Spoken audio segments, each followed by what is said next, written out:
ஜெனிதாக்கு இப்போ hair cut பண்ண போகிறோம். எப்படி இருக்கு பாருங்க. ஹாய் சொல்ல. அந்த அம்மா செம்ம ஹாப்பி ஆகிட்டாங்க. எப்பயுமே முடி வெட்டினா அழுவாங்க. இந்த வாட்டி வந்து செம்ம தப்பை உட்காந்துட்டாங்க.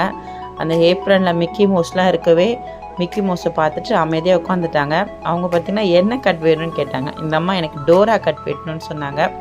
நான் டோரா கட்லேயே வந்து கொஞ்சம் லாங்காக வெட்ட சொல்லியிருக்கேன். ஏன்னா ஸ்கூலுக்கெலாம் போகும்போது குடுமி போட்டால் தான் கொஞ்சம் நல்லாயிருக்கும். ரொம்ப இல்லைன்னா வந்து ஃப்ரண்ட்டில் வந்து நான் நல்லா ஷார்ட் பண்ண சொல்லியிருக்கேன். ஏன்னா எப்பயுமே பார்த்திங்கன்னா முன்னாடியே வந்து முடி விழும் அந்த அம்மாவுக்கு.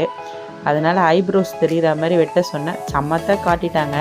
காட்டி ஹேர் கட் பண்ணி முடிச்சுட்டு ஹேர் வாஷ் பண்ண சொன்னேன்.